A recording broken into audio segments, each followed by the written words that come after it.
창세기 21장 6절 말씀입니다. 창세기 21장 1절에서 6절 구약 성경 26면 말씀입니다. 제가 봉독해 드리겠습니다.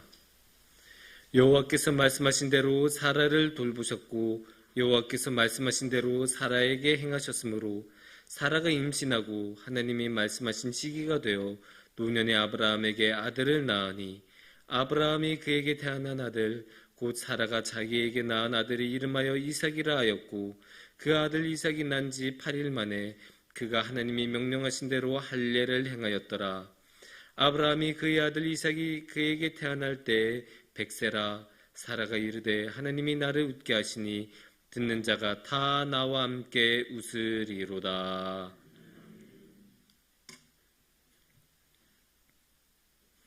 사랑하는 성도님들, 이틀 전에 지난 월요일이 어떤 날이었는지 기억하십니까? 어린이날이었습니다. 어린이날은 어떤 날입니까? 어린이들을 위한 날. 오늘은 어린이들의 세상이라는 그 어린이날입니다. 근데 참 역사적이게도 어린이날만큼 어린이와 함께 잘 놀기가 힘든 날도 없습니다. 왜냐? 어린이들이 가장 좋아할 만한 시설, 놀이공원 못 갑니다. 갈 엄두가 안 납니다. 모든 사람들이 어린이날 하면 당연히 놀이공원, 롯데월드든 에버랜드든 어디든 다 놀이공원부터 갈 생각하기 때문에 정작 어린이날에는 그런 곳을 즐길 수가 없어요. 참 역사적이죠. 그럼에도 불구하고 우리가 이것 하나만은 확실하죠. 어린이날에 어린이를 위한, 아이를 위한 사람들의 마음만큼은 분명하다. 자신이 아이가 없는 어른이더라도 어린이날에 어린이를 보면 그래도 열린 마음으로 보게 되고 조금 더 너그럽게 받아주는 마음도 생기고, 부모 같은 경우는 더더욱이나 평소에 일하느라 바쁘다고 또는 다른 일 때문에 해야 할 것이 많아서 잘못해줬던 그런 미안한 마음을 그래도 좀 풀어주고 더욱더 잘해주는 그날만큼은 아이를 위해 집중하는 그런 날이라고 우리가 할 수 있습니다. 그런 어린이날을 지나다 보니 당연하게 어린이에 대해서 많은 생각을 할 수밖에 없는 그런 한 주였습니다. 그런데 성경에서도 어린이에 대해서는 이야기가 자주 나옵니다. 어린이가 모든 것을 다 이끌어가지는 않더라도 그래도 아이에 대해서 성경도 참 많은 중요한 말씀을 전하고 있습니다. 그래서 오늘 이 시간에는 오늘의 말씀을 통하여 이 아이에 대해서, 어린이에 대해서 한번 생각해보는 그런 시간을 갖도록 하겠습니다. 오늘의 말씀은 유명한 장면을 다루고 있습니다. 아브라함의 아들이 태어나는 장면입니다. 굉장히 유명하고 여러분들도 다 아실 겁니다. 워낙에 이제 아브라함과 사라가 노년에 아이를 낳았던 그런 극적인 장면이기 때문에 여러분들도 다 한 번씩은 들어보셨을 만한 말씀입니다. 그래서 이 말씀을 깊이 묵상하다 보면 아이에 대해서 생각할 수 있는, 생각해 볼 만한 그런 모습들이 많이 나옵니다. 그러면 이 말씀에서 우리가 알 수 있는, 아이에 대해서 알 수 있는 중요한 것 첫 번째는 무엇일까요? 첫 번째는 아이는 맥락 가운데서 태어난다는 것입니다. 이렇게 말하면 조금 무슨 말인지 이해하기가 어려울 수 있는데, 우리가 어떤 어린이, 어떤 아이라고 하면 그 아이만 딱 보게 되잖아요. 그리고 그 아이만 따로인 것 같잖아요. 물론 아이는 그 자체로서 하나의 인격체이고 하나의 생명인 것은 틀림이 없습니다. 하지만 이 아이는 그냥 혼자서 뿅 하고 나타난 그런 존재가 아니죠. 다 맥락 가운데서 누군가의 도움을 통해서 누군가의 관계 가운데서 태어난 것이 이 아이입니다. 그거를 우리가 어떻게 할 수 있냐? 오늘 1절 말씀을 우리가 보면 알 수 있습니다. 1절에서 이렇게 나옵니다. 여호와께서 말씀하신 대로 사라를 돌보셨고 여호와께서 말씀하신 대로 사라에게 행하셨으므로. 이 말씀에서 우리가 강조해 볼 만한 부분은 무엇일까요? 여호와께서 말씀하신 대로겠죠. 왜냐? 이 짧은 한 절이라는 구절 가운데서 두 번이나 반복되는 그런 구절이기 때문입니다. 여호와께서 말씀하신 대로. 여호와께서 말씀하신 대로 하나님께서 사라한테 해서 사라가 어떻게 해요? 그래서 아이를 낳았잖아요. 그러니까 이 말은 사라가 그냥 아이를 낳았다는 게 아니에요. 누구의 말씀대로? 여호와의 말씀대로. 그러니까 이 아이는 어떤 맥락 가운데 있습니까? 하나님의 맥락 가운데 있는 거예요. 사라의 아이는 그냥 태어난 게 아니에요. 그냥 어떻게 하다 보니까 낳은 게 아니에요. 절대 아니에요. 하나님께서 말씀하셨기 때문에 태어난 아이가 이 사라의 아이예요. 하나님께서 말씀하셨으니까. 하나님께서 말씀하셨다는 것은 무엇을 말씀하셨던 거죠?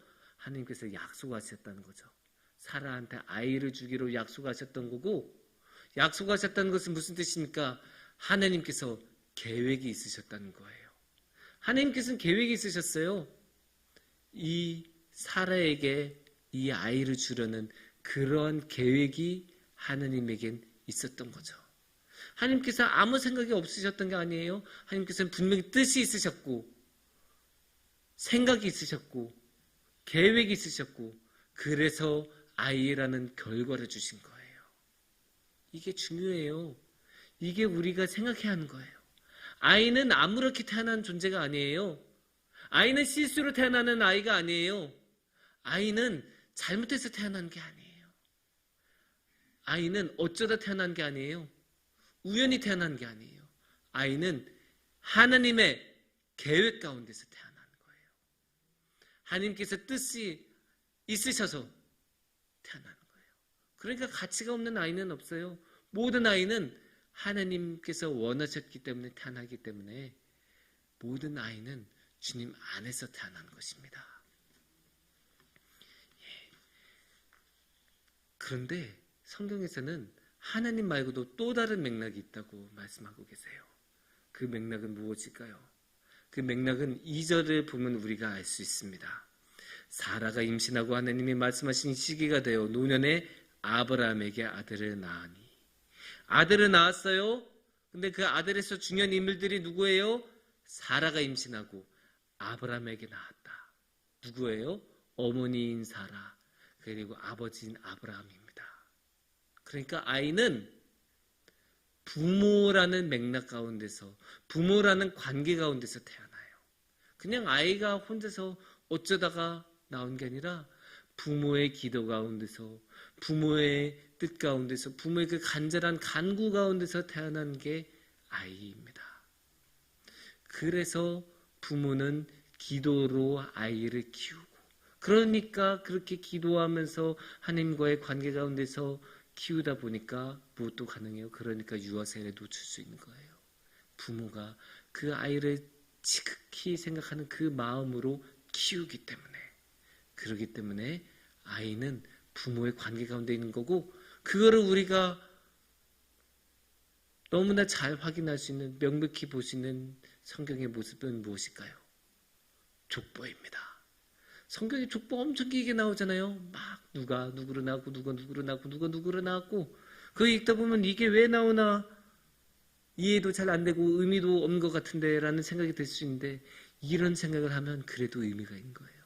모든 아이는 부모와의 맥락 가운데서 태어나기 때문에.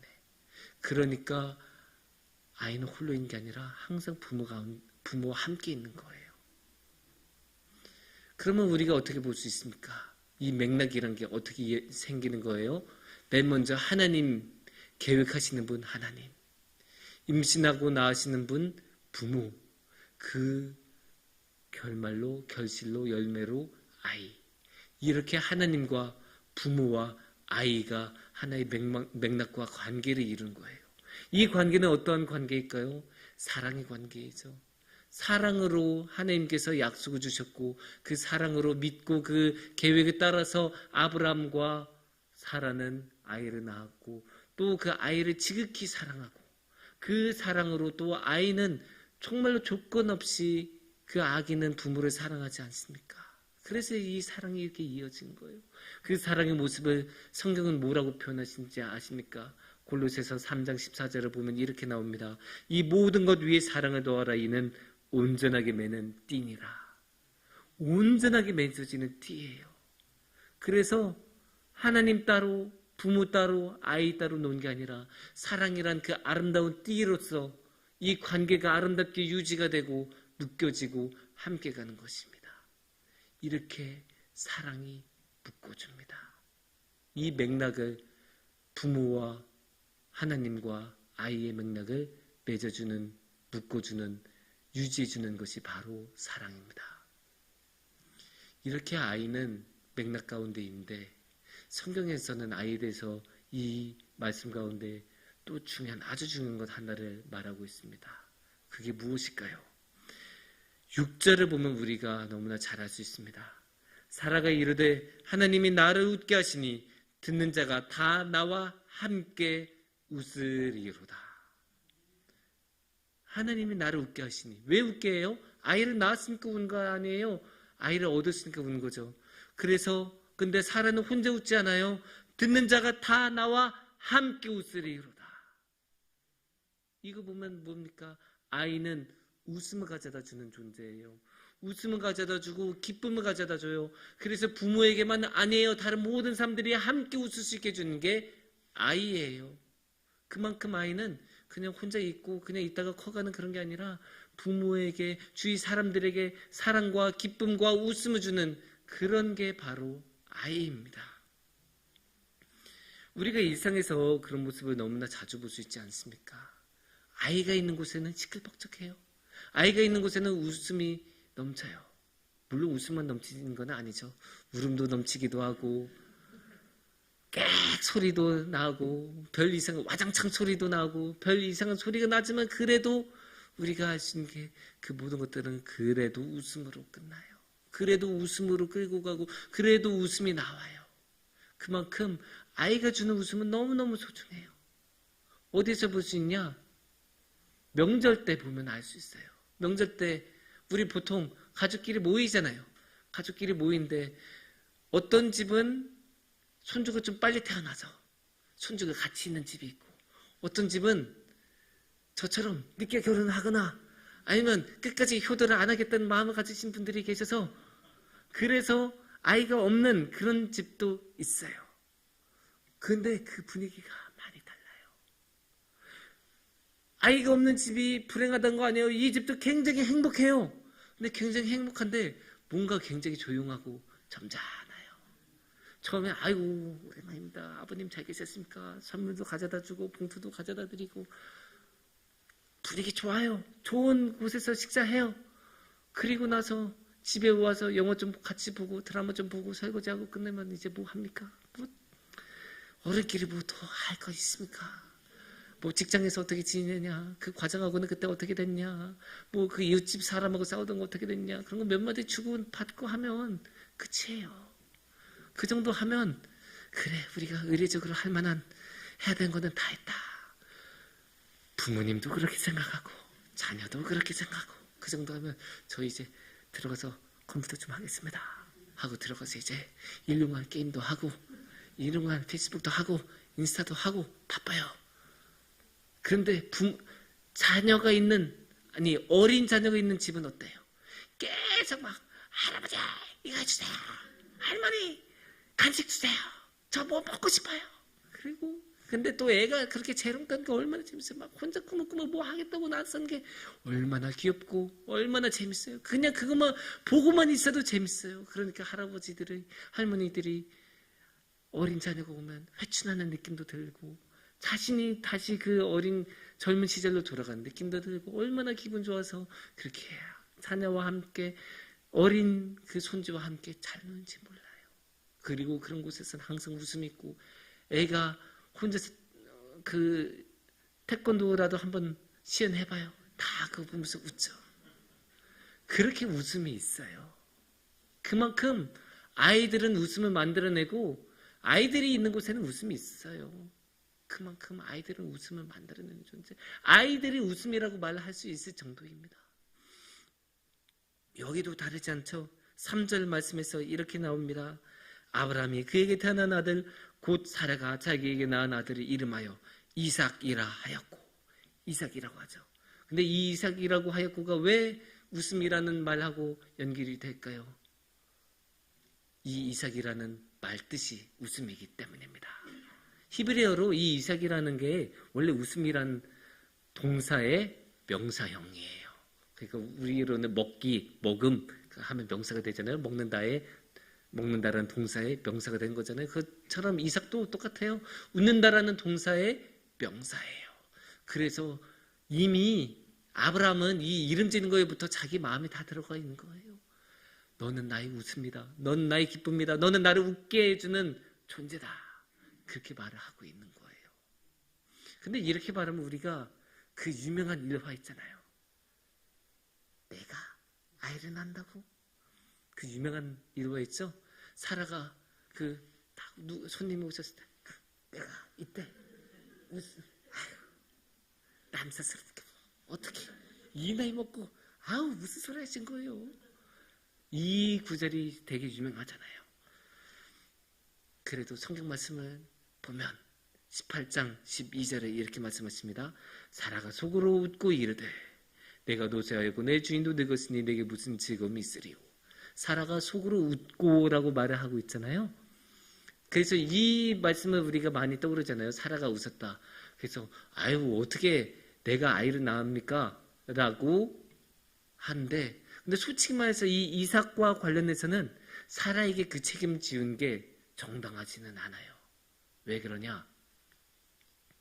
사라가 안 웃었다는 거 아니에요. 사람 분명히 웃었다고 나오죠. 근데 뭐가 잘못이냐면 이 이삭이라는 이름 때문이에요. 이 이삭이라는 말, 그게 히브리어를 보면 동사마다 남자형 동사가 있고 여자형 동사가 있어요. 그래서 동사만 보면 그게 남자의 행동인지 여자가 했던 행동인지 알 수가 있어요.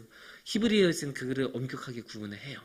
그거 잘못 쓰면, 그래서 남성형 동사인데 여자가 했다라고 쓰거나 여성형 동사인데 그냥 그가 밥을 먹었다라고 쓰면 히브리 시험에서 문법 시험에서 딱 틀렸다라고 채점을 해요. 그만큼 엄격하게 구분을 하는데, 이 이삭이라는 말은 엄연하게 남성형 동사에서 가지고 온 말입니다. 이에서 나온 게 그 남성형이에요. 여성형으로 하면 T로 시작을 해야 되거든요. 그렇게 생각하면 여기서 범인은 누구입니까? 남성형인데 사라가 되겠어요? 아니죠. 성서 기자들이 당연히 히브리어 잘하는 사람들인데 이런 실수를 할 리가 없죠. 그러면 누가 범인입니까? 아브라함이 되겠죠. 아브라함이 여기서 웃었던 범인이고, 그것도 분명한 성서적인 근거가 있어요. 왜냐? 창세기 17장 17절을 보면 이렇게 나옵니다. 아브라함이 엎드려 웃으며 마음속으로 이르되 100세 된 사람이 어찌 자식을 낳을까? 사라는 90세니 어찌 수산하리요? 하고. 그러니까 여기서 분명히 아브라함이 웃었다고 나와요. 그러니까 아브라함도 웃었고 똑같은 내용으로 웃은 것을 보면 이 웃음 사건의 범인은 아브라함이라고 해야 정당할 것입니다. 그런데 이거는 이제 엄격하게 문법적으로 봤을 때는 그런 거고, 근데 이렇다고 해서 이렇게 웃었던 전력이 있다고 해서 이 아브라함과 사라가 믿음이 없었다라고 말할 수도 있겠지만 그렇게 말하면 너무 야박하지 않겠습니까? 왜냐? 아브라함하고 사라가 어떤 사람들이에요? 본토 아비와 친척의 집을 떠난 사람들 아니에요. 뭘로? 전망이 좋아서? 아니면 부동산 광고 보고 갔습니까? 아니면 누가 거기 가면 잘 살 수 있다고 말해서 갔습니까? 아니에요. 오로지 하느님의 말씀 하나 믿고 그 먼 길을 떠났어요. 모든 재산 바리바리 다 싸대고 부모의 곁을 떠나서 그 먼 길을 따라온 사람들이 아브라함과 사라였어요.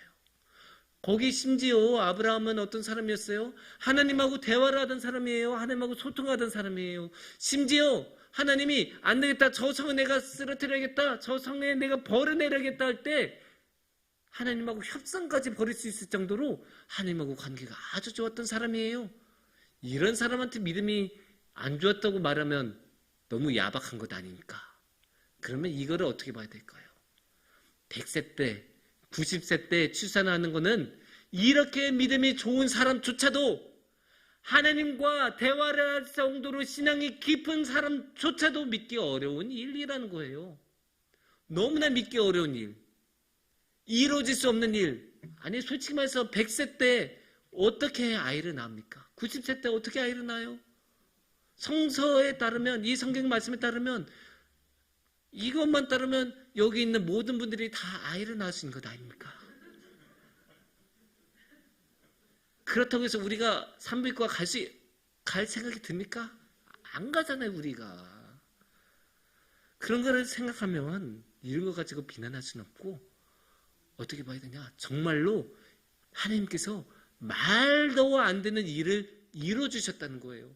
정말 말도 안 되는 기적을 이루어주셨고, 그거를 왜 하나님께서 말씀해 주셨습니까? 하나님의 말씀대로, 하나님의 약속대로 아이를 낳게 해주신 그런 일이 일어난 거죠. 그러니까 우리가 흔히 하는, 일상적으로 하는 말이 뭡니까? 하나님께서 아이를 주셨다. 그 말 아니에요? 그게 여기서 진짜 이루어지는 거예요. 인간으로서는 절대 할 수 없는 것, 더 이상 이루어질 수 없는 것인데도 하나님께서 아이를 주셨다는 거예요. 이거 우리가 항상 기억해요. 아이는 하나님이 주시는 거예요. 그냥 이루어진 게 아니고, 그냥 어쩌다 생긴 게 아니고, 그냥 우리가 해낸 게 아니에요. 하나님께서 주시는 거예요. 하나님께서 주시는 것. 그걸 우리가 어디서 더 정확하게 볼 수 있냐? 시편 139편 13절엔 이런 말씀이 나옵니다. 주께서 내 내장을 지으시며 나의 모태에서 나를 만드셨나이다. 그러니까 어머니 자궁 가운데서 그냥 내가 어쩌다 생긴 게 아니라 어머니의 자궁 가운데서 하나님께서 나를 창조하셨다라는 게 성경의 말씀이에요. 그게 성경의 관점이에요. 아이를 만드는 거에 대해서, 아이가 태어난 거에 대해서 성경은 하나님께서 지으셨다, 하나님께서 창조하셨다라고 말씀을 하고 계십니다. 그러니까 하나님께서 아이를 그냥 어쩌다 생긴 게 아니라 정말로 주시고, 주님의 그 크신 계획 가운데서, 그 약속 가운데서 주셨다라는 것입니다. 이렇게 보면 아브라함이 자신의 아들을 하나님께 바쳤던 이야기의 그 비장함이 얼마나 큰지 알 수 있는 거예요. 이 아이가 어떤 아이예요? 100세 때 그 노년에 얻은 아이고, 얻을 수 없는 아이였고, 다시 얻을 수 없는 아이고, 다시 얻을 수 있는 희망이 아예 없는 그런 아이 아닙니까? 너무나 소중한 아이고, 정말로 말 그대로 웃음이었던 아이인데, 그 아이를 하나님이 뭐라고 해요? 바치라. 제물로 바치라라고 하니까 그게 얼마나 큰 충격이었겠어요? 얼마나 큰 충격이고 얼마나 마음에 큰 짐이었겠습니까? 근데 아브라함은 하잖아요. 죄송합니다. 그래도 이삭을 바쳐요. 이삭을 드려요. 창세기 22장 12절에서는 이렇게 말씀하십니다. 후반부에 보면 네가 내 아들 내 독자까지도 내게 아끼지 아니었으니 내가 이제 네가 하나님을 경외하는 줄을 아노라. 이게 그 이른바 이삭의 번제 사건의 정점이었죠. 그래서 이제 하나님께서 네가 바치는 모습을 보니까 정말로 내 앞에서 아낀 게 아무것도 없구나 인정해 주시는 거예요. 알 수 있는 게 무엇입니까? 아이만큼 소중한 것은 없다. 아이마저도 이렇게 바칠 정도면 다 바친 거다. 정말로 모든 것을 바친 것이다 라는 것을 우리가 알 수 있죠. 그만큼 하나님의 그 크신 축복이 들어있는 게 아이고, 웃음을 주는 게 아이이기 때문에 아이가 너무나 소중한 거죠. 이렇게 하나님께서는 아브라함이 이삭을 바친다고 했을 때 인정해 주셨어요. 그러면 여기서 우리는 어떤 생각을 할 수 있습니까? 반대로 하나님께서 우리에게 같은 일을 해주셨을 때 우리는 그러면 똑같이 행동해야 되는 것 아니겠습니까? 이게 무슨 말이냐? 요한복음 3장 16절을 보겠습니다. 하나님이 세상을 이처럼 사랑하사 독생자를 주셨으니 라고 말씀을 하고 계십니다. 독생자가 뭐겠어요? 외아들 아닙니까? 외아들을 하나님께서는 주셨어요.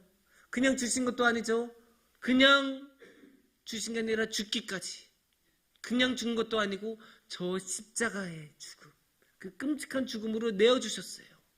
그러니까 하나님께서는 정말로 모든 것을 주신 거예요. 우리에게. 왜? 영생을 얻게 하려고 하시라고. 우리가 영생을 얻게 하시려고 하나님께서는 자신에게 가장 소중한 외아들을 주신 거예요. 하나님도 아브라함이 외아들을 준다고 했을 때 인정을 하셨잖아요. 그럼 똑같이 우리도 하나님께서 외아들을 주셨을 때 우리도 하나님의 그 크신 사랑을 인정해야 되는 것 아니겠습니까? 그렇게 하나님은 우리에게 모든 것을 주셨고 정말로 참된 사랑으로 우리를 영생으로 이끌어 주셨습니다. 사랑하는 성도님들, 우리가 항상 이렇게 아이와 함께 살아가는데 그 아이라는 게 우리에게 너무나 소중한 아이지만 하나님께서 주신 아이라는 것을 우리가 항상 기억하면서 살아갔으면 좋겠습니다.